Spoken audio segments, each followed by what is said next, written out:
सुनो भाई, अपने वादे एवं संकल्प के आधार पर जो मैंने प्रतिज्ञा की है कि प्रतिदिन मैं गीता के कुछ श्लोक हिंदी वर्जन पढ़ूंगा। पढ़ने वाले को लाभ, सुनने वाले को लाभ, और सबसे बड़ी चीज़ भगवान कृष्ण कहते हैं कि इससे मैं ज्ञान से पूजित होऊंगा। आदमी नरक नहीं जाएगा, स्वर्ग जाएगा। भले ही पुण्य क्षीण होने पे वापस आ जाए, लेकिन एक न एक दिन उत्तरोत्तर वृद्धि करते हुए अपने धाम में बुला लेंगे। 9वां अध्याय बहुत महत्वपूर्ण अध्याय है। इसमें भगवान कृष्ण अर्जुन से अपनी विभूतियों का वर्णन करते हुए कह रहे हैं, गतिर्भर्ता प्रभु साक्षी निवासा शरणम सुहृत प्रभवा प्रलया स्थानम निधानम बीजम व्ययम। मतलब क्या है?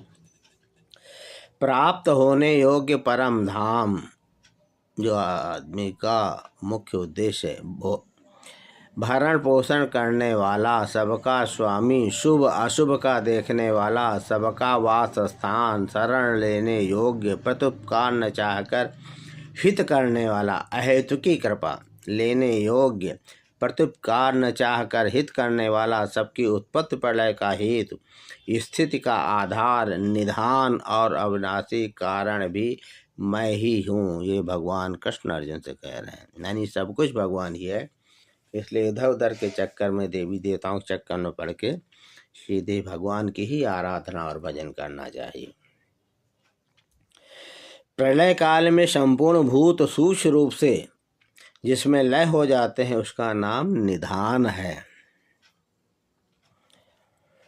आगे कह रहे हैं, मैं ही सूर्य रूप से तपता हूँ। अब आप देखिए, सब कुछ वही है। इसका मतलब क्या हुआ? पूरा ब्रह्मांड ही उन्हीं का स्वरूप है। क्यों? मैं सूर्य रूप से तपता हूँ, वर्षा का आकर्षण करता हूँ, उससे बरसाता हूँ। हे अर्जुन, मैं ही अमृत हूँ, जिसको कहते हैं ना, रुखा की के पी के अमृत अमर हो गए। अमर का मतलब होता है, देखो शरीर तो नाशवान प्रकृत है, राम का नाम ही अमृत है। राम नाम अमृतम, राम नाम अमृतम लिखा हुआ है। हमको लगता शायद किष्किंधा कांड के किसी दोहा या चौपाई में।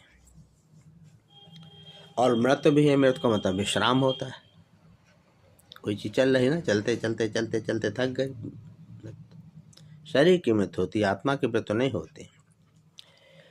और सत असत भी मैं ही हूँ, सब कुछ वही है। तीनों वेदों में विधान किए हुए सकाम कर्मों को करने वाले, जैसे मनोकामना लोग करते हैं ना, यज्ञ आदि पूरा करके कर्म करके सब प्राप्त करते हैं, तो उसी के लिए कह रहे हैं, तीनों वेदों में विधान किए हुए